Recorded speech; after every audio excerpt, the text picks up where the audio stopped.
Jeza, strah, sovraštvo, nemoč. To so močna čustva in ni jih vedno lahko obvladati. Nekateri jih sprostijo tudi tako, da namerno poškodujejo svoje telo. Posledice so vidne kot brazgotine, ureznine, ožganine, modrice.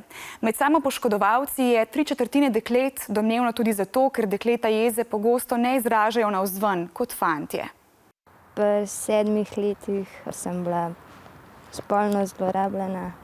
Nisem nobenemu povedala in sem se začela športom zaradi tega ukvarjati, zato da sem bila čim bolj zaposlena. Pri 16 se mi pa vse skupaj sesul. Kadar sem bila živčna ali pa tesnobna, pa da sem se krivo počutila, sem vzela cigaret in sem si ga ugasnila na roki, zato da sem čutila to bolečino.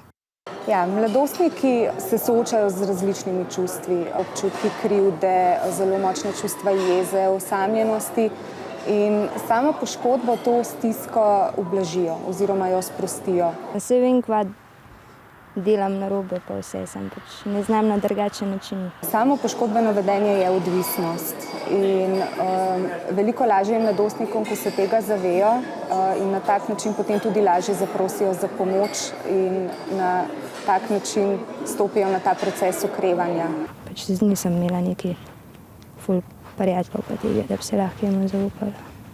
Najpogosteje prepoznamo po tem, da ima naš prijatelj vedno dolga rokava, lahko da ima povite roke, nosi razne zapestne trakove, rute, šale okoli vratu. Ja, tudi s pogovorom pomaga, da dam to ven iz sebe, kar me teži.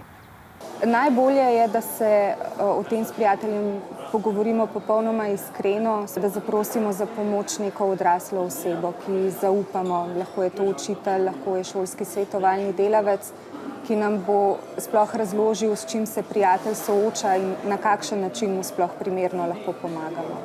Samopoškodovanje je torej klic na pomoč. Če ste v stiski ali je v stiski vaš prijatelj, pokličite na Tom telefon ali na katerega od centrov za otroke in mladostnike, ki jih najdete po vsej Sloveniji. Vsekakor pa zberite pogum in o tem ne molčite.